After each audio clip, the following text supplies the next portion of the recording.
G'day, and something just bit me. Welcome to Australia, where everything bites you. Oh, hopefully not one of these guys.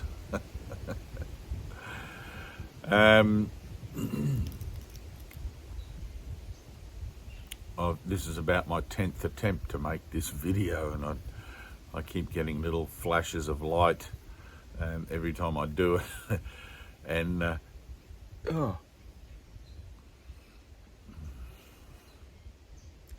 like I just did then. I'm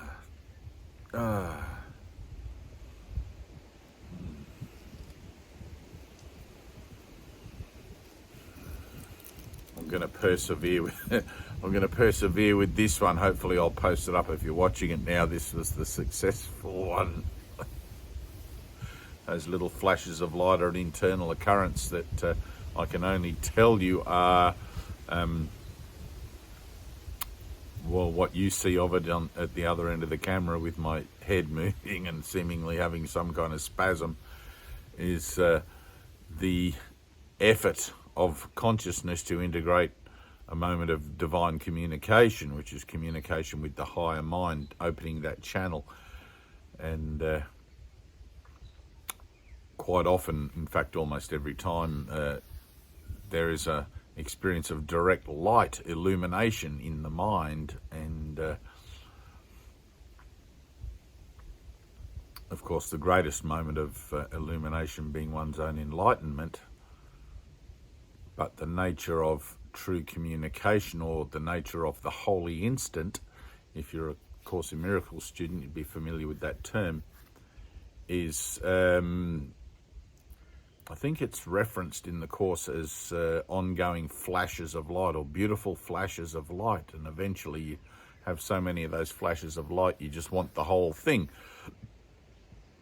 You want to, you realize that the light in your mind is true.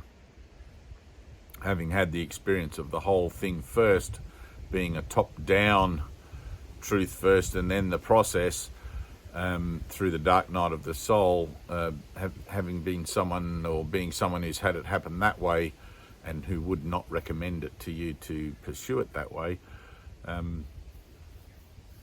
seem to be having these moments of ongoing light in my mind like that wasn't there before. Prior to illumination, prior to the process of purification through using the workbook lessons of A Course in Miracles, when I would close my eyes, there was only a darkness and the inner monologue of my own internal voice, just chit-chatting away about whatever colour socks I should wear that day, or something ridiculous like that. Now there's a whole other thing in there, and I can't really describe it, but you can have the experience of it as you pursue your own purification, your own healing through those principles, through the application of the principles that the lessons of A Course in Miracles embody in your own daily life. But that wasn't the point of this video, to talk about that kind of thing. I think I've made videos about that before. One of the things that happened, I've had many experiences. In fact, almost all of the experiences that are talked about as possible in A Course in Miracles, I've experienced them, and some of them many times, and some of them major ones only once, but all in accordance with my own process, all in accordance with my own undoing and re-education, I suppose, wherein they make sense to me, and made sense to me, to bring me to an acceptance of whatever it was that was going on at the time. And sometimes without an experience of something, you seem to be clutching at straws. You seem to be like, what is this? I'm going crazy in my own head. I need something to make sense of it. And then of course you ask, and it's like, help me to understand this. And of course it's always for the greater good. So one of the things that I asked for help to understand And I don't particularly ask for help for anything anymore, but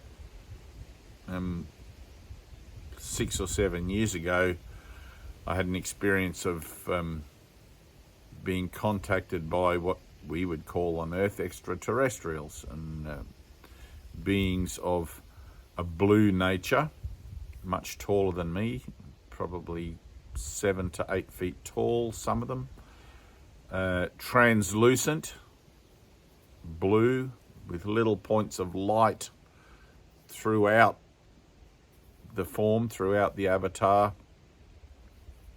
And I was told in that first encounter that we will come and get you when it's time.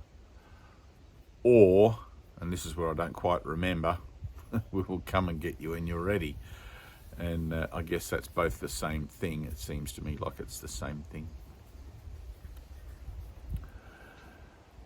That encounter, which I find it hard to explain how I had it, but in a sense, I've had another experience where, not with those beings, but other beings. This one was more through the course. That one, the one with the blue beings, occurred after finishing the workbook of the course, and some years after finishing it, actually, probably at least a dozen years after finishing it. But having spent those dozen years teaching and so learning as well, and all that sort of thing in between, I did have another experience whilst I was living in the healing centre, where I was sitting with my teacher Ted for about 6 years full time, sitting in my cabin one night, where after questioning guidance that I was receiving, I realised that I wanted to meet whoever it was that was giving me the guidance, and I wanted to know where that guidance was coming from. And that night, a small golden orb, probably a little smaller than a ping pong ball, appeared just out of nowhere. Appeared out of nowhere as I was leaning out of my bed to turn off the little portable television beside my bed, and appeared about 2 meters ahead of me, and sort of came over towards me and expanded incredibly as it did, and took me somehow to another place, another dimension, where I did in fact meet the architects of the messages and the directions that I was getting at the time.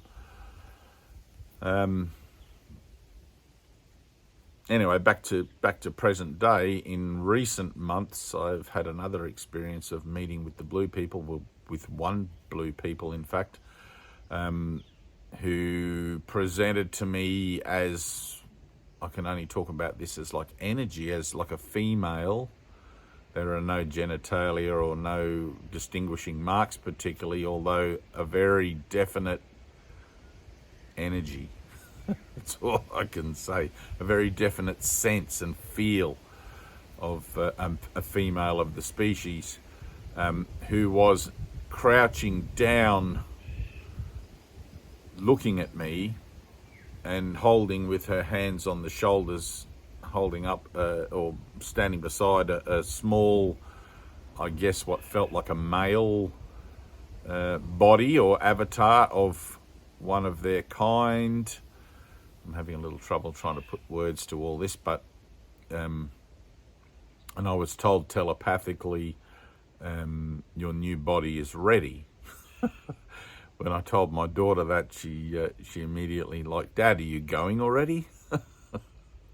So, well, I don't really know. I don't really know.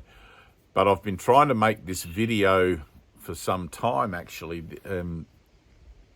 where in my own association with the Course and with my spiritual determination to represent the Course, represent the universal curriculum, which is not necessarily only through A Course in Miracles. I mean, every path to God will succeed because of its intention, but also bear in mind the way to hell is paved with good intentions. There has to be some kind of disciplinary and devotional sense of participation in one's own spiritual path. And if you cannot find that for yourself, then I would suggest perhaps that it's not tangibly relevant to you at that time, or that you're not really participating in it in a way that is conducive to some kind of internal success and internal shift. And I remember my teacher saying to somebody one day in the healing center who was attending, if you've been pursuing that particular path of enlightenment for so many years and had no experiences, I would try something else, because experience comes through prayer and through the asking for it, based on having a sense within yourself that you're ready, or that you're not afraid of something that might occur to reveal to you some kind of non-linear or non-temporal nature about life. So for me, and I guess this is more of a log entry, this video, then for me, having had all these experiences that only confirm the nature of both transformation and the nature of life beyond the body, it feels as if everything is coming to a head, as if everything is coming to a climax or to an end, or to, not that there's really an end, to a point, let's put it that way, to a point. So I wanted to make this video. We're in end of August 2023.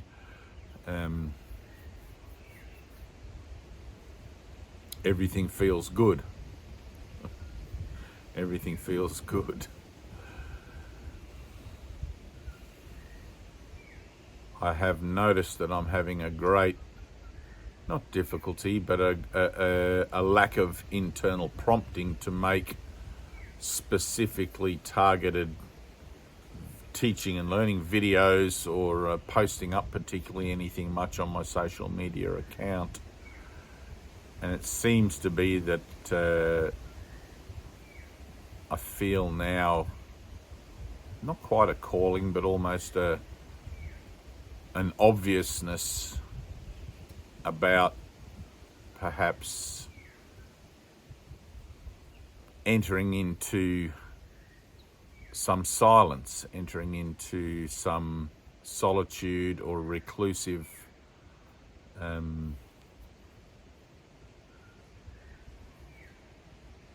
behaviors, something like that. And I still have my my working life during the day,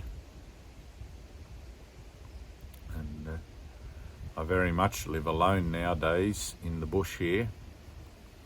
Very beautiful little property for which I'm grateful. At the moment anyway, I live alone here, and I don't have a social life per se. Everything seems to have just sort of fallen away in kind of rapid sort of manner in the last couple of years, which I've lived alone before in my life. I've spent several years by myself before my enlightenment, which in those days, of course, sitting with my mind and my own self alone for any given period of time, it was a nightmare because of the internal dialogue and the horrific nature of that dialogue that would plague me and actually drove me to the dark night of my soul eventually. But nowadays, there's nothing when I'm not talking.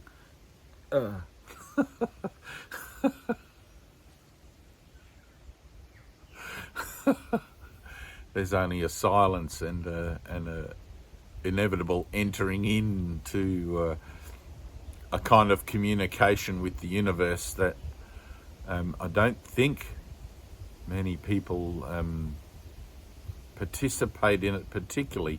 I know there was a whole bunch of guys many years ago in Byron Bay that there was like a core, at least a dozen, I would say, of the guys there who were so devoted and so disciplined with regards to the application of the teachings and the application of the principle of keeping one's finger on one's nose and not allowing things to be too externalized or too me and you in that context, when triggered, that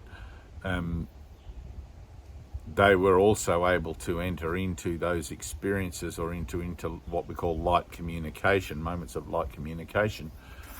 And but of course I haven't seen many of those guys for a long time now.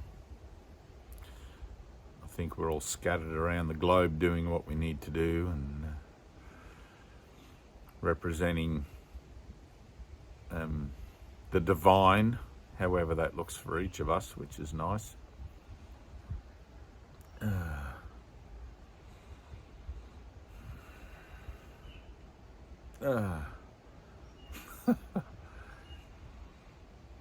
One of the things that happens in transformation is you get your own funny little ism. When the mind begins to open, you have these kind of reactions through the body. For many years I would fall down if I was when we did our standing meditations. It was as if somebody was kicking me in the back of the knees, and I would fall to my bottom on the floor rather heavily.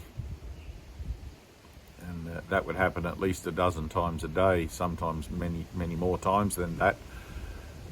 Nowadays it doesn't happen anymore, but I still have this kind of thing like that when I open my mind. And opening my mind is no longer a requirement of hours and hours of meditation. It's something that occurs naturally, as it's meant to, because communication with the divine is natural, and man has simply forgotten how to do it. Man has simply become more enamored with the external world, more fascinated with himself and his own achievements in the outside world, that his ability to commune with nature, or I shouldn't even say nature, with life as a whole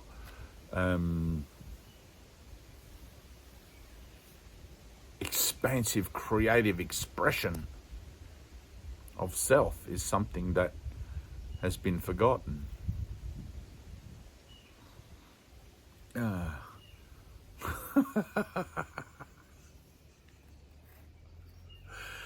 But it brings great joy to be able to do that. It brings great peace and a deep sense of connectedness. I'm not saying I don't have moments through this avatar where the picturing of external situations doesn't still seem to provoke me, but that provoking or that provocation is obviously part and parcel of the universal curriculum for the greater purpose of healing and the greater depth of healing. As I continue onward in the journey of my soul through this particular practice, until I guess the blue people come. I don't know what to make of that anymore. That's by the grace of God, I suppose. Not sure if there's anything more I wanted to make of this video, but other than to encourage those of you who may be watching and may be pursuing your own unfoldment through the particulars of A Course in Miracles, to really put into practice that finger on the nose. I'm not separate from anyone or anything. If God is everything and I am one with God, then I am one with everything also. If I am created in God's likeness as mind, I am one with all things. Therefore, what I think I see outside of me is simply an illusion or a projection of mind in denial of that wholeness that seems to see separate people and separate situations. But in fact, it's not.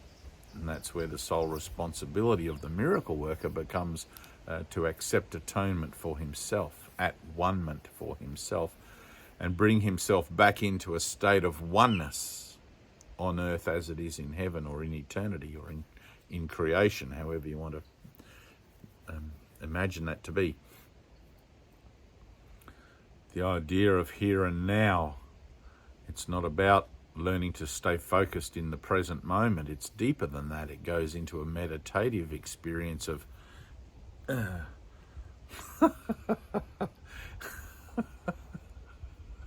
internalizing or internally shifting from the conscious awareness of a sense of self that seems to be beset by a three-dimensional reality to something that's beyond that entirely. And I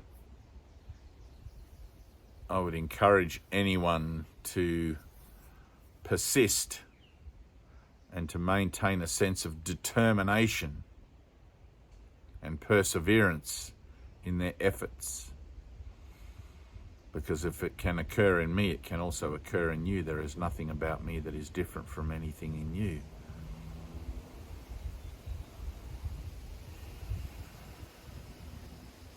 You have an internal guide. You can call it the Holy Spirit or the Spirit of Wholeness. You're quite capable of making great leaps of faith and making bold experiments with faith to bring yourself to your own natural conclusions that you are in fact supported by a higher power, whether you've experienced that yet or not, as the direct illumination of your mind.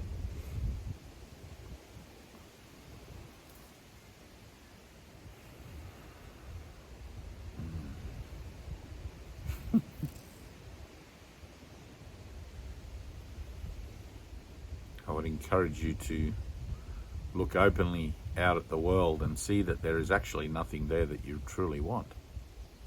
Despite that the world will always dangle a carrot or dangle a problem or dangle something to attract you, even to the point in your spiritual efforts of dangling a carrot of verification in the idea of perhaps making a video like this. Learning to become aware of that, of course, is the denial of the need to be concerned about it.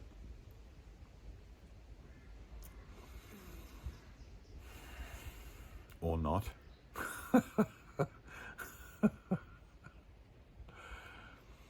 Never trust yourself, trust the guide within you. Never trust yourself, trust the guide within you. Remember, you're not a body, not male, not female, not transgender, not any kind of gender. You're not that at all. You are the spirit. You are one with all things. You are what life is. I love you. And thanks for being in my dreaming. Peace.